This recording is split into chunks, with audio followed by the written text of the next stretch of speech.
ಎಲ್ಲರಿಗೂ ನನ್ನ ಯೂಟ್ಯೂಬ್ ಚಾನಲ್ಗೆ ಸ್ವಾಗತ. ಇನ್ನೂ ಯಾರು ನಮ್ಮ ಚಾನಲ್ಗೆ ಸಬ್ಸ್ಕ್ರೈಬ್ ಆಗಿಲ್ಲ, ಕೂಡಲೇ ಸಬ್ಸ್ಕ್ರೈಬ್ ಆಗಿ ಎಲ್ಲ ವಿಡಿಯೋಗಳನ್ನು ಸಂಪೂರ್ಣವಾಗಿ ನೋಡಿ. ಹಿಂದಿನ ತರಗತಿಯಲ್ಲಿ ನಾವು ಮಾನವನಲ್ಲಿ ಪೋಷಣೆಯ ಬಗ್ಗೆ ಅಧ್ಯಯನ ಮಾಡೋಣ. ಮಾನವ ಪೋಷಣೆ ಯಾವ್ಯಾವ ಅಂಗಗಳು ಮುಖ್ಯವಾಗಿರ್ತಪ್ಪ ಅಂತಂದರೆ ಬಾಯಿ, ನಾಲಿಗೆ, ಅನ್ನನಾಳ, ಜಠರ, ಯಕೃತ್, ಸಣ್ಣ ಕರಳು, ದೊಡ್ಡ ಕರಳು ಮತ್ತು ಗುದದ್ವಾರದವರೆಗೆ ನಡೆಯುತ್ತದೆ. ಮಾನವನಲ್ಲಿ ಪೋಷಣೆಗೆ ಮುಖ್ಯವಾಗಿ ಏನು ಬೇಕಪ್ಪ ಅಂತಂದರೆ ನಾವು ಯಾವಾಗ ಆಹಾರವನ್ನು ಸೇವನೆಯನ್ನು ಮಾಡ್ತೀವಲ್ಲ ಅವಾಗ ಆಹಾರ ಏನಕ್ಕೈತೆ ನಮ್ಮ ದೇಹದಲ್ಲಿ ಸಂಪೂರ್ಣವಾಗಿ ಜೀರ್ಣಿಸಲ್ಪಡ್ತದೆ. ಹೌದಾ? ಹಾಗಿದ್ರೆ ಈಗ ನಾವು ಶುರು ಮಾಡೋಣ.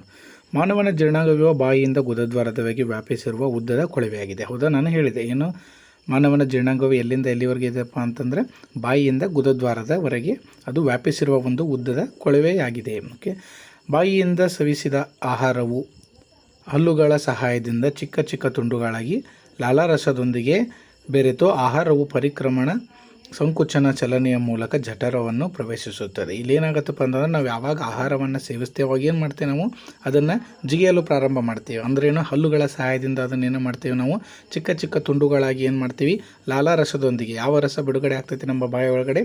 ಲಾಲಾರಸ. ಅಂದರೆ ಇದನ್ನು ಬಿಡುಗಡೆ ಮಾಡೋದು ಯಾವುದಪ್ಪ ಅಂತಂದರೆ ಇಲ್ಲಿ ನೋಡ್ರಿ, ಲಾಲಾರಸವು ಲಾಲಾರಸದ ಅಮೈಲೇಸ್ ಎಂಬ ಕಿಣ್ವಗಳನ್ನು ಹೊಂದಿದ್ದು. ಯಾವುದು ಲಾಲಾರಸ ಏನನ್ನು ಹೊಂದಿತ್ತು ಹೆಂಗಿದ್ರೆ ಲಾಲಾರಸದ ಅಮೈಲೇಸ್ಗಳನ್ನು ಎಂಬ ಕಿಣ್ವಗಳನ್ನು ಹೊಂದಿದ್ದು ಅದು ಪಿಷ್ಟ ಎಂಬ ಸಂಕೀರ್ಣ ಅಣುವನ್ನು ವಿಭಜಿಸಿ ಸಕ್ಕರೆಯನ್ನು ಬಿಡುಗಡೆ ಮಾಡುತ್ತದೆ. ಅಂದ್ರೇನು, ನಾವು ಯಾವಾಗ ಆಹಾರವನ್ನು ಜಿಗಿಯಲಿಕ್ಕೆ ಪ್ರಾರಂಭ ಮಾಡ್ತೀವಿ ಅವಾಗ ಲಾಲಾರಸ ಬಿಡುಗಡೆ ಆದಾಗ ಅದು ಲಾಲಾರಸವು ಏನೇನು ಹೊಂದಿರ್ತೈತಿ, ಲಾಲಾರಸದ ಅಮೈಲೇಸ್ ಎಂಬ ಕಿಣ್ವವನ್ನು ಹೊಂದಿರ್ತೈತಿ.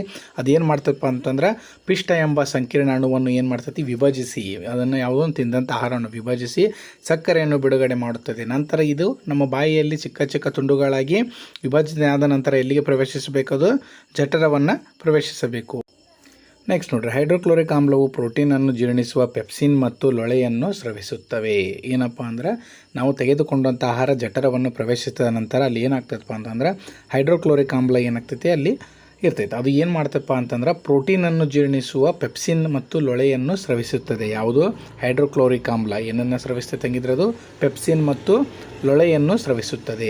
ಹೈಡ್ರೋಕ್ಲೋರಿಕ್ ಆಮ್ಲವು ಪೆಪ್ಸಿನ್ ಕಿಣ್ವದ ಕ್ರಿಯೆಯನ್ನು ಉತ್ತೇಜಿಸುವ ಆಮ್ಲೀಯ ಮಾಧ್ಯಮವನ್ನು ಉಂಟು ಮಾಡುತ್ತದೆ. ಅಂದರೆ ಪೆಪ್ಸಿನ್ ಕಿಣ್ವದ ಕ್ರಿಯೆಯನ್ನು ಉತ್ತೇಜಿಸುವುದಂದರೆ ಏನಪ್ಪ ಅಂತಂದರೆ ಪೆಪ್ಸಿನ್ನ ಕೆಲಸ ಏನು, ಅದು ಪ್ರೋಟೀನನ್ನು ಏನು ಮಾಡಬೇಕು, ಜೀರ್ಣಿಸಬೇಕು. ಆ ಒಂದು ಕಾರಣಕ್ಕೆ ಅದು ಏನು ಮಾಡ್ತೈತಪ್ಪ ಅಂದರೆ ಯಾವುದು ಹೈಡ್ರೋಕ್ಲೋರಿಕ್ ಆಮ್ಲ ಏನು ಮಾಡ್ತೈತಿ, ಆಮ್ಲೀಯ ಮಾಧ್ಯಮವನ್ನು ಉಂಟು ಮಾಡಿಕೊಡ್ತೈತಿ. ಯಾವುದಕ್ಕೆ?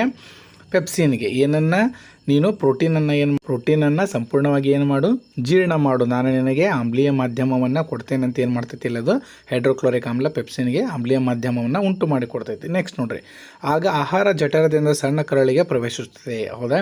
ಯಾವಾಗ ಇಲ್ಲಿ ಸಂಪೂರ್ಣವಾಗಿ ಪ್ರೋಟೀನು ನಮ್ಮ ಎಲ್ಲಿ ಜಠರದೊಳಗಡೆ ಜೀರ್ಣವಾದ ನಂತರ ಅದು ಎಲ್ಲಿಗೆ ಪ್ರವೇಶಿಸಬೇಕು, ನಂತರ ಜಠರದಿಂದ ಸಣ್ಣ ಕರಳಿಗೆ ಏನಾಗಬೇಕು, ಪ್ರವೇಶಿಸಬೇಕು. ಇಲ್ಲಿ ಏನಾಗುತ್ತದೆ ನೋಡ್ರಿ, ಇದು ಜೀರ್ಣನಾಳದ ಅತ್ಯಂತ ಉದ್ದ ಭಾಗವಾಗಿದ್ದು. ಯಾವುದು? ಸಣ್ಣ ಕರಳು ಏನಪ್ಪ ಹಂಗಿದ್ರೆ ಜೀರ್ಣನಾಳದ ಅತ್ಯಂತ ಉದ್ದ ಭಾಗವಾಗಿದ್ದು ವ್ಯಾಪಕವಾಗಿ ಸುರುಳಿ ಹೊಂದಿ ಕಡಿಮೆ ಸ್ಥಳದಲ್ಲಿ ಅಳವಡಿಸಲ್ಪಟ್ಟಿದೆ. ಅಂದರೆ ಏನಪ್ಪ ಅಂದರೆ ಸುರುಳಿ ಆಕಾರದಲ್ಲಿ ನಮ್ಮ ಜಠರದ ಕೆಳಗಡೆ ನಾವು ಏನನ್ನು ಕಂಡು ಬರ್ತೇವೆ ಹಂಗಿದ್ರೆ ಸಣ್ಣ ಕರಳನ್ನು ಕಂಡು ಬರ್ತೀವಿ. ಸಣ್ಣ ಕರಳಿನಲ್ಲಿ ಯಾವ್ಯಾವ ಕಾರ್ಯಗಳು ನಡೀತಾವೆ ನೋಡ್ರಿ ಹೆಂಗಿದ್ರೆ. ಸಣ್ಣ ಕರಳು ಎಂಬುದು ಕಾರ್ಬೋಹೈಡ್ರೇಟ್ಗಳು, ಪ್ರೋಟೀನ್ಗಳು ಮತ್ತು ಕೊಬ್ಬುಗಳು ಸಂಪೂರ್ಣ ಪಚನವಾಗುವ ಸ್ಥಳವಾಗಿದೆ ಅಂತ ನಾವಿಲ್ಲಿ ಹೇಳ್ತೇವೆ. ಅದೇ ರೀತಿಯಾಗಿ ಸಣ್ಣ ಕರಳು ಮೆದೋಜೀರಕ ಗ್ರಂಥಿ ಮತ್ತು ಯಕೃತ್ಗಳ ಸ್ರವಿಕೆಯನ್ನು ಪಡೆಯುತ್ತವೆ. ಅಂದ್ರೆ ಏನಪ್ಪ ಅಂದರೆ ಸಣ್ಣ ಕರಳು ಏನನ್ನು ಮಾಡ್ತಪ್ಪ ಅಂತಂದ್ರೆ ಮೆದೋಜೀರಕ ಗ್ರಂಥಿ ಮತ್ತು ಯಕೃತ್ಗಳ ಸ್ರವಿಕೆಯನ್ನು ಪಡೆದುಕೊಳ್ಳುತ್ತದೆ. ಯಾವಾಗ ಜಠರದಿಂದ ಬಂದಂಥ ಆಹಾರವನ್ನು ಏನು ಮಾಡಬೇಕು, ಅದು ಸಂಪೂರ್ಣವಾಗಿ ಜೀರ್ಣಗೊಳಿಸಬೇಕು. ಎಲ್ಲಿ? ಸಣ್ಣ ಕರಳಿನಲ್ಲಿ. ಅದು ಆದ ಕಾರಣಕ್ಕಾಗಿ ಅದು ಏನು ಮಾಡ್ತೈತಿ, ಮೆದೋಜೀರಕ ಗ್ರಂಥಿ ಮತ್ತು ಯಕೃತ್ಗಳಿಂದ ಸ್ರವಿಕೆಯನ್ನು ಪಡೆದುಕೊಳ್ತೈತಿ. ಇಲ್ಲಿ ನೋಡ್ರಿ, ಜಠರದಿಂದ ಬರುವ ಆಹಾರವು ಆಮ್ಲೀಯವಾಗಿದ್ದು ಮೆದೋಜೀರಕ ಕಿಣ್ವಗಳ ಪ್ರತಿವರ್ತನೆಗಾಗಿ ಅದನ್ನು ಕ್ಷಾರೀಯಗೊಳಿಸುವ ಅಗತ್ಯವಿದೆ. ಅಂದರೆ ಏನಪ್ಪ ಅಂತಂದ್ರೆ ಈಗ ಜಠರದೊಳಗಡೆ ಏನಾಗಿರ್ತೈತೆ, ಹೈಡ್ರೋಕ್ಲೋರಿಕ್ ಆಮ್ಲ ಹೆಚ್ಚಿನ ಪ್ರಮಾಣದಲ್ಲಿ ಏನೋ ಸ್ರವಿಕೆಯಾಗಿ ಪೆಪ್ಸಿನಿಗೆ ಅದು ಪ್ರೋಟೀನನ್ನು ಜೀರ್ಣಿಸಲು ಆಮ್ಲೀಯ ಮಾಧ್ಯಮವನ್ನು ಕೊಟ್ಟಿರ್ತೈತಿ. ಇಲ್ಲಿ ನೆಕ್ಸ್ಟ್ ಏನು ಮಾಡಬೇಕಪ್ಪ ಅಂತಂದರೆ ಯಾವುದು?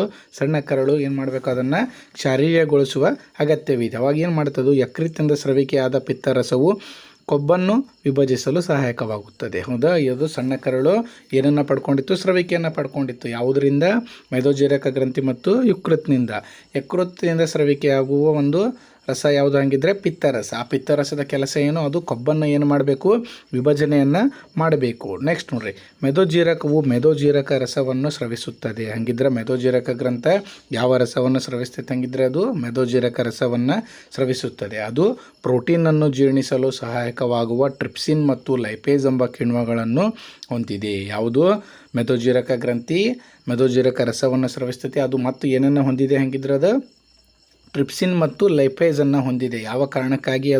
ಅದು ಏನನ್ನು ಮಾಡಬೇಕಪ್ಪ ಅಂತಂದ್ರೆ ಪ್ರೋಟೀನನ್ನು ಏನು ಮಾಡಬೇಕು? ಸಂಪೂರ್ಣವಾಗಿ ಜೀರ್ಣಿಸಬೇಕು. ಆ ಕೆಲಸವನ್ನು ಯಾವ ನಿರ್ವಹಣೆ ಮಾಡ್ತೇವೆ? ಹಂಗಿದ್ರೆ ಟ್ರಿಪ್ಸಿನ್ ಮತ್ತು ಲೈಪೇಸ್.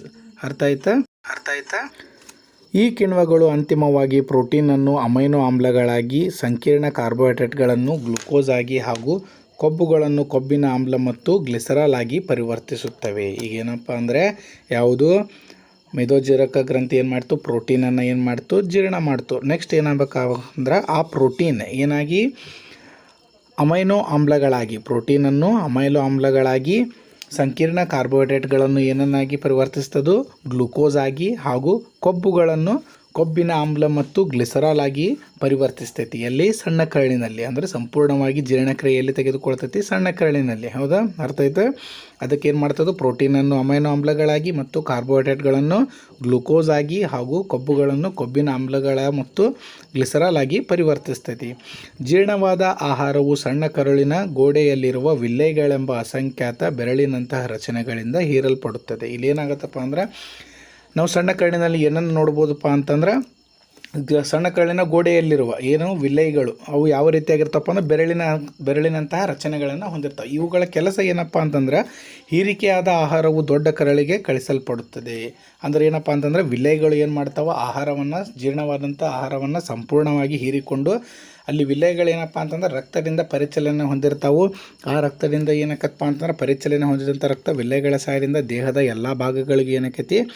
ನಮಗೆ ಶಕ್ತಿಯ ರೀತಿಯಲ್ಲಿ ಏನಾಗ್ತೈತಪ್ಪ ಅಂದ್ರೆ ಪೂರೈಕೆ ಆಗ್ತೈತಿ. ನಂತರ ಏನಾಗತ್ತಪ್ಪ ಅಂದರೆ ಹೀರಿಕೆಯಾದ ಆಹಾರವು ದೊಡ್ಡ ಕರಳಿಗೆ ಎಲ್ಲಾಕತಿ ಕಳಿಸಲ್ಪಡುತ್ತದೆ. ಅಲ್ಲಿ ವಿಲ್ಲೈಗಳು ಈ ಪದಾರ್ಥಗಳಿಂದ ನೀರನ್ನು ಹೀರಿಕೊಳ್ಳುತ್ತವೆ ಅಂತ ನಾವಿಲ್ಲಿ ಹೇಳ್ತೇವೆ. ಅದೇ ರೀತಿಯಾಗಿ ಉಳಿದ ಪದಾರ್ಥಗಳನ್ನು ಗುದದ್ವಾರದ ಮೂಲಕ ದೇಹದಿಂದ ಹೊರಹಾಕಲಾಗುತ್ತದೆ. ಅಂದರೆ ಜೀರ್ಣವಾಗದೆ ಉಳಿದಂಥ ಆಹಾರ ಪದಾರ್ಥಗಳು ಏನಾಗ್ತವಪ್ಪ ಅಂತಂದ್ರೆ ಇಲ್ಲಿ ಯಾವುದರ ಮುಖಾಂತರ ಹೊರಗಡೆ ಹೋಗ್ತಾವೆ? ಗುದದ್ವಾರದ ಮೂಲಕ ದೇಹದಿಂದ ಹೊರಹಾಕಲ್ಪಡುತ್ತದೆ. ಈ ತ್ಯಾಜ್ಯ ಪದಾರ್ಥಗಳ ಹೊರಹಾಕುವಿಕೆಯು ಗುದ ಸಂಕುಚನ ಸ್ನಾಯುಗಳಿಂದ ನಿಯಂತ್ರಿಸಲ್ಪಡುತ್ತದೆ. ಅಂದರೆ ಏನು? ನಾವು ಗುದದ್ವಾರದಿಂದ ನಮಗೆ ಬೇಡದೇ ಇರುವಂತಹ ಪದಾರ್ಥಗಳನ್ನು ಏನು ಮಾಡ್ತೀವಿ? ಹೊರಗಡೆ ಹಾಕಬೇಕು. ಇವುಗಳ ಕಾರ್ಯವನ್ನು ಯಾವುದರಿಂದ ನಿಯಂತ್ರಿಸಲ್ಪಡ್ತೈತೆ ಹಂಗಿದ್ರೆ ಗುದ ಸಂಕುಚನ ಸ್ನಾಯುಗಳಿಂದ ಏನು ಮಾಡ್ಬೋದು? ನಾವು ಇದನ್ನು ನಿಯಂತ್ರಿಸಲ್ಪಡ್ತೇವೆ ಅಂತೇಳಿ ಹೇಳ್ತೇವೆ. ವಿದ್ಯಾರ್ಥಿಗಳೇ, ಹಾಗಿದ್ದರೆ ನಾವು ಇವತ್ತಿನ ತರಗತಿಯಲ್ಲಿ ಮಾನವರಲ್ಲಿ ಪೋಷಣೆ ಎಂಬ ಒಂದು ಅಧ್ಯಾಯದ ಬಗ್ಗೆ ಅಧ್ಯಯನ ಮಾಡಿದ್ವಿ. ಇಲ್ಲಿ ಏನಪ್ಪ ಅಂತಂದರೆ ಮಾನವನಲ್ಲಿ ಜೀರ್ಣಕ್ರಿಯೆ ಯಾವ ರೀತಿಯಾಗಿ ಕೈಗೊಳ್ತೈತಿ ಮತ್ತು ಜಠರದಲ್ಲಿ ಯಾವ್ಯಾವ ಸ್ರವಿಕೆಗಳಾಗ್ತಾವೆ ಮತ್ತು ಸಣ್ಣ ಕರಳಿನಲ್ಲಿ ಏನೇನು ಸ್ರವಿಕೆಗಳಾಗ್ತಾವೆ ಮತ್ತು ದೊಡ್ಡ ಕರಳಿನ ಕಾರ್ಯವೇನು ಮತ್ತು ವಿಲ್ಲೈಗಳ ಕಾರ್ಯವೇನು ಎಂಬುದರ ಬಗ್ಗೆ ಇಲ್ಲಿ ಸಂಪೂರ್ಣವಾಗಿ ನಾವು ಕಲ್ತೀವಿ. ಎಲ್ಲರಿಗೂ ಅರ್ಥ ಆಗೈತೆ ಅನ್ಕೋತೀನಿ. ನಿಮಗೆ ಏನಾದರೂ ಡೌಟ್ಸ್ ಇದ್ದರೆ ಕಮೆಂಟ್ಸ್ಗಳಲ್ಲಿ ಕಮೆಂಟ್ ಹಾಕಿ. ಇನ್ನೂ ಯಾರು ನಮ್ಮ ಚಾನಲ್ಗೆ ಸಬ್ಸ್ಕ್ರೈಬ್ ಆಗಿಲ್ಲ, ಸಬ್ಸ್ಕ್ರೈಬ್ ಆಗಿ. ನಿಮ್ಮ ಫ್ರೆಂಡ್ಸ್ ಜೊತೆ ಈ ವಿಡಿಯೋವನ್ನು ಶೇರ್ ಮಾಡಿ. ವಿಡಿಯೋವನ್ನು ಕಂಪ್ಲೀಟಾಗಿ ನೋಡಿದ್ದಕ್ಕೆ ಧನ್ಯವಾದಗಳು.